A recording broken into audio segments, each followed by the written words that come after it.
After 11.5 years as one of the leading women jockeys in thoroughbred racing, Donna Barton Brothers decided to hang up her boots. In recalling her race career memories, Donna notes she retired without concern about what might next challenge her mind and make use of her skills.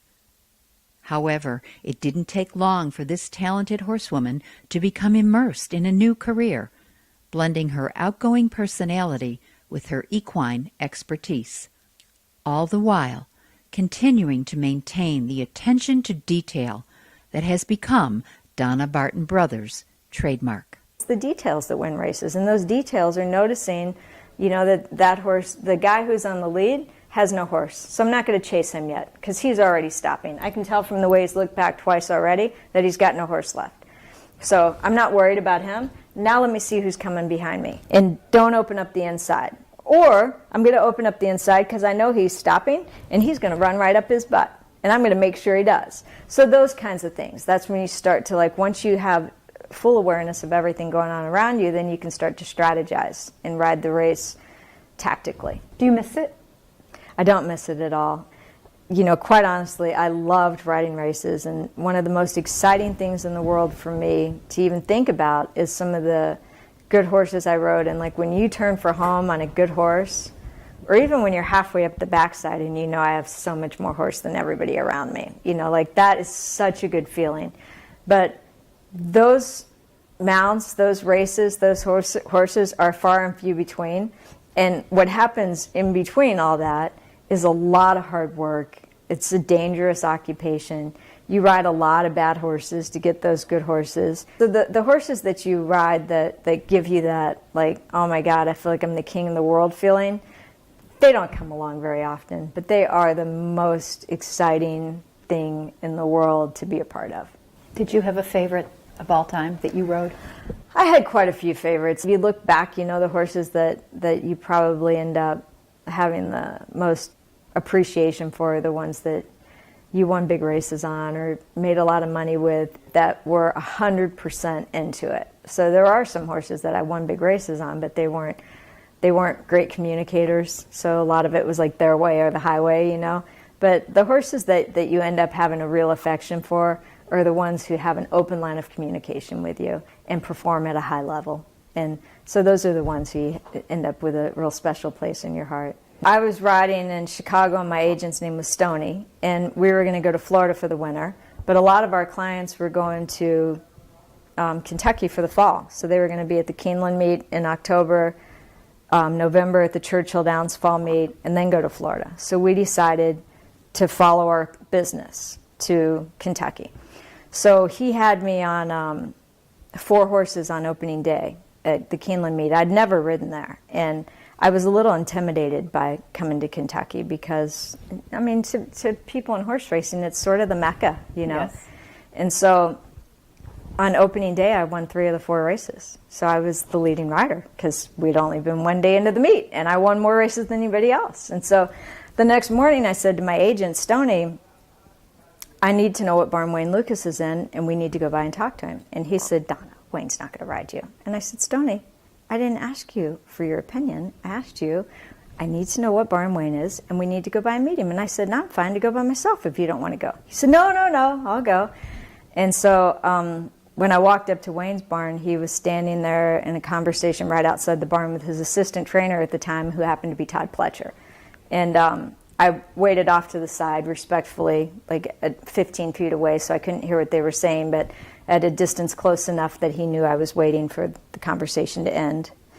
And so when they were done, they both kind of turned their body in my direction. So I walked up to him and said, hello, Mr. Lucas, my name's Donna Barton. I won 3 races here yesterday. I know you like to ride the hot hand, and right now that's me, so I was pretty sure you were going to want to meet me. So did I feel Did you plan that?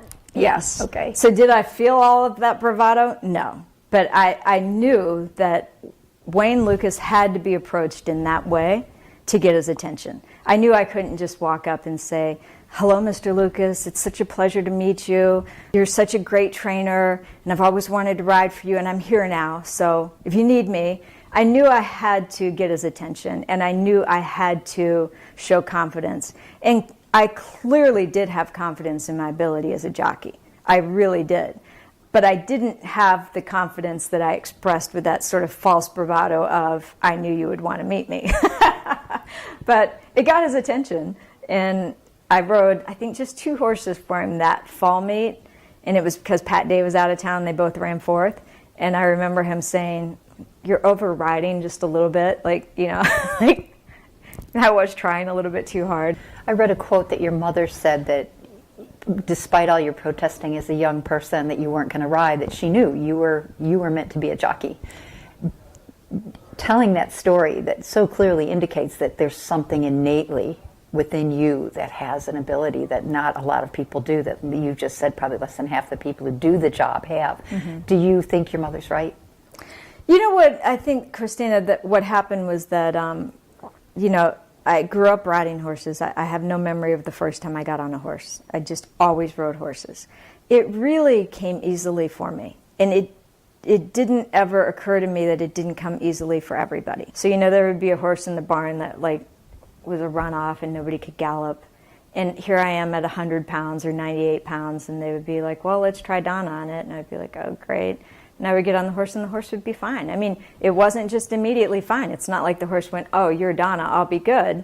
Like, I would get on the horse and be like, okay, what's going on here? Like, and I would try to, like, figure out what is it that's making this horse want to run off, and how can I make? And so, like, one of my big tricks, which isn't really that hard, is that, you know, back them up, walk for a little bit, stand, get them to cool out, just chill, and then just turn around and go to, like, jog off. And then when they go in a gallop, let them go. You want to go fast? Go fast.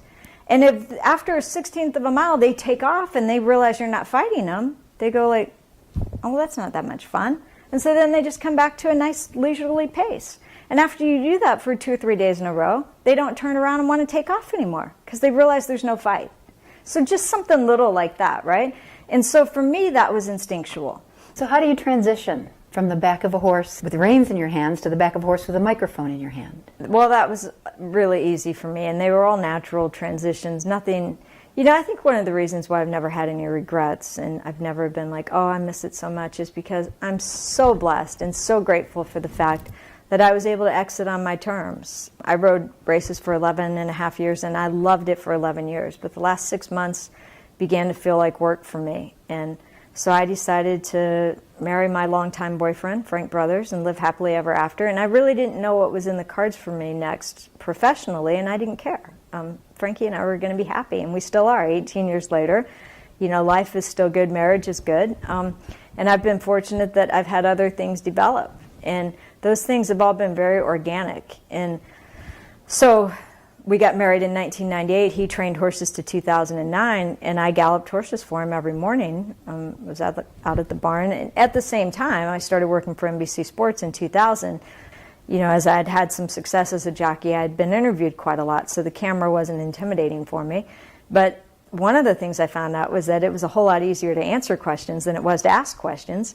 And especially because as a jockey, and I'm going to interview a jockey, I really did know all the answers to the questions that I could think of to ask. And so why would I ask that question? And then it occurred to me that the viewers don't know. Like, they don't know when the race was won. I could tell the race was won at the 3/8 pole, but the viewer watching it doesn't know that. And so I had to learn to ask questions I already knew the answer to. So the very first show I did was the Breeders' Cup, and so it was a 5-hour telecast, 8 races. And I came home that day and I said to my husband, like, I realize they're paying me a lot of money to do this, but it's not worth it. It is so hard because nobody told me anything. They didn't give me any sort of idea of what kind of questions I should ask. They didn't give me any sort of idea if they came to me in the post parade during the warm up, like what I should talk about. And again, when you're so immersed in it, you don't really have that many questions. And I don't know what they wanted to hear. And so my husband talked me off the ledge, you know. I couldn't wait to read the review. Blood Horse was doing their review after Breeders' Cup at the time. They don't do it anymore, but they would do their TV review. Lenny Schulman wrote it.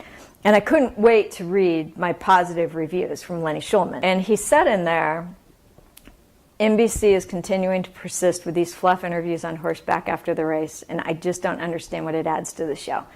And I went like, that was harsh. And so then I thought, okay, let me think about that. Were my interviews fluffy? And I thought about it, and I thought they were very fluffy.